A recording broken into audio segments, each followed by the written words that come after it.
only imagine.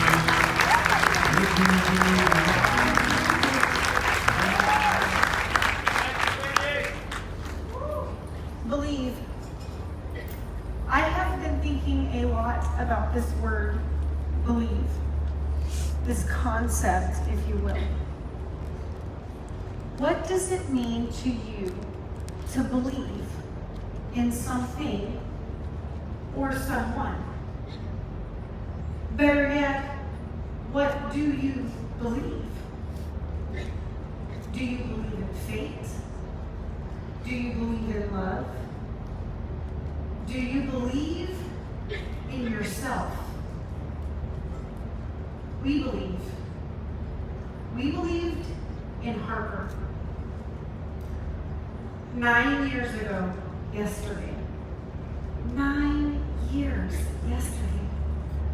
I was sitting in a hospital room, starving, while they brought my husband Dustin a steak dinner. We were both there waiting on the arrival of Miss Harper. When she was born, I would love to be able to tell you that everything was wonderful, but actually, I cried. Not for reasons you may think. I cried because my brand new baby girl looked like my 90-year-old grandmother with her face all smushed up. While I was in a panic, though, Dustin was very reassuring and he was right. Her nose eventually puffed back out, and the first 2 weeks of life, they were perfect. Dustin had a job, we had a house, a dog, and I had 2 beautiful daughters. I remember I was sitting in the backyard. I was holding Harper. She was 2 weeks old. I was watching the sun set and Lily play on the swing. And I was imagining, how would they be as sisters? Would they fight all the time? Would they be best friends? I had no idea in that moment how different their relationship was about to become. The next day, the complications began that turned our life into turmoil. Things were no longer great. Dustin and I, we were sleeping in separate beds because one of us had to be with Harper round the clock. And Lily, poor Lily, I mean, she was only 2. When she should have been playing, she was being drugged from doctor to doctor. Some visits hours long. As Harper progressed and aged, these complications, they didn't get better for us. They only got worse. Those complications stole her from us. She was unable to walk, talk, eat by mouth. At best, she was an included member of our family, trapped inside this body that was broken. But as these complications grew, so did our search.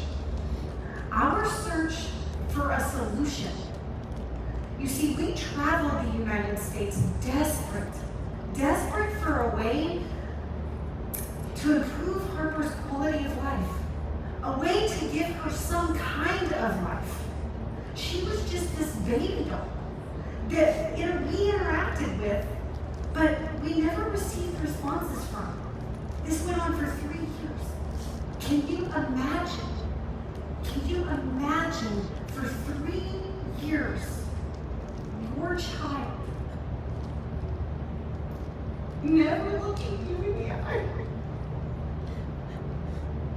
never smiling, never calling your name or saying, I love you?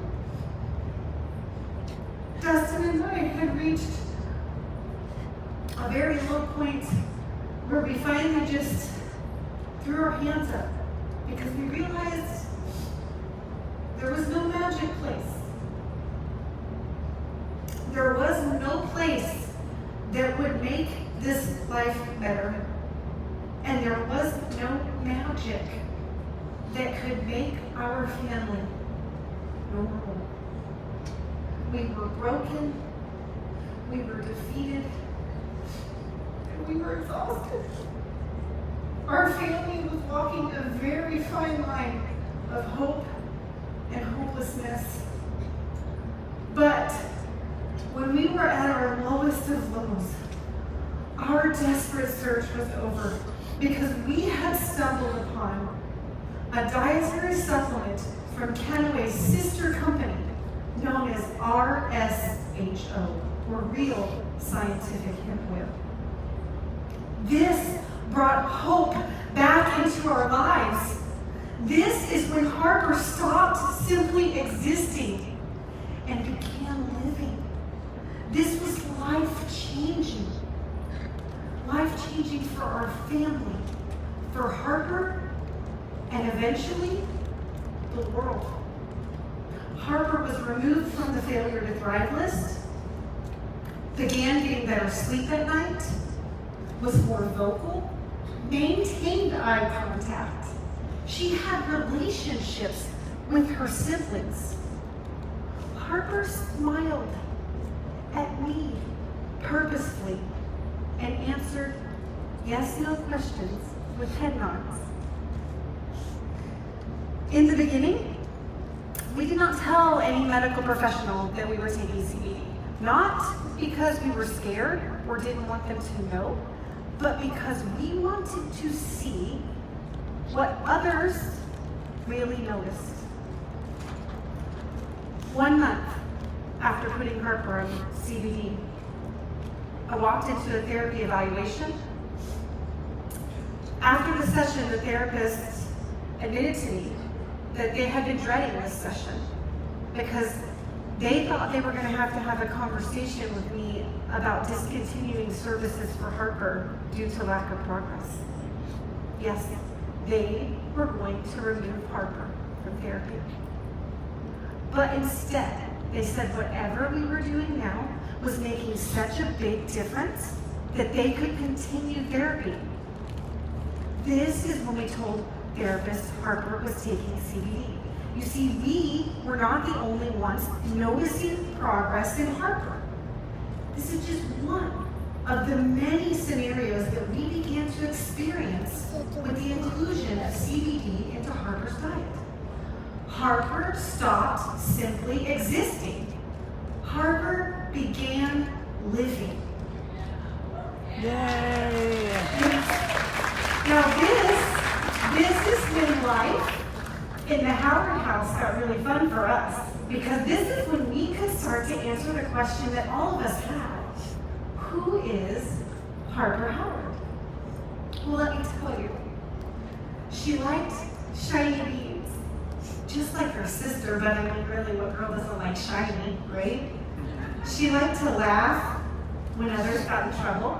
That is so her brother. She loved sarcasm. I'm going to blame that on her dad. Her favorite number was 15. Colors purple and orange. Singer, you will never guess. Her favorite singer was Elvis Presley.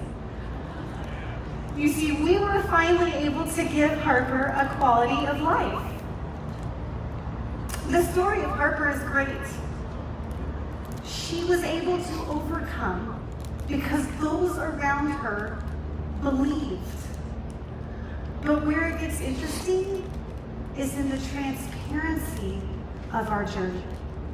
You see, through everything we were experiencing with Harper, we were sharing it on social media and hopeforharper.com. We did this because if we could help just one family not have to struggle as long or as hard as we did, then it would be worth being uncomfortable. And we were shocked just to see how far her journey reached. After finding Hope for Harper's Facebook page, families in Brazil began to look into the addition of CBD. But in Brazil, this supplement was illegal. They didn't care. That didn't stop them. No, these families teamed up rallied together, sued their government, and won. This was historic. Yes, it was historic. And in 2 years, just 2 years, 4 other countries followed suit. You see, this is the domino effect we were able to see from Harper's testimony. Our family found hope. We shared that hope because we believed in hope. Now, Harper still had her school. And every year, like most kids, she got sick. And for Harper, being sick meant a 1 to 2 week hospital stay. This had become our normal. This was our routine. But January 2016 was different. When she got sick that year, her body was weak. And she was tired. Harper was relieved from her battle and no longer had to fight her devastating diagnosis, but not in ways that we had hoped. Just 3 months before what would have been her 6th birthday, Harper took her last breath. And her life ended.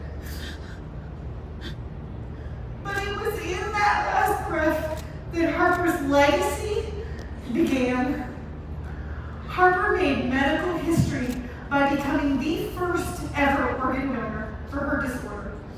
Harper's brain is now being studied in the original Hope for Harper funded research project at the University of Pennsylvania, while her living tissue, her live tissue, is right here at the University of California, San Diego. The 2 scientists collaborate because they believe that Harper has provided them a key to providing better qualities of life to those living with various disorders. In just under 6 years, Harper impacted thousands, if not more. 6 years is all it took for a child to change the world. And I'll tell you, the true impact that we see is within our own household. Harper unified our marriage.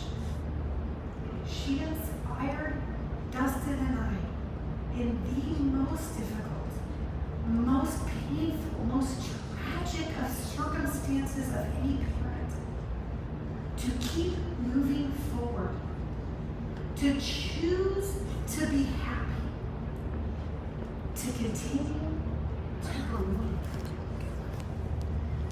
Most importantly, she encouraged her siblings to keep believing and gifted them with compassion for others at an early age. I would like to introduce you now to Harper's sister, Lily Harper.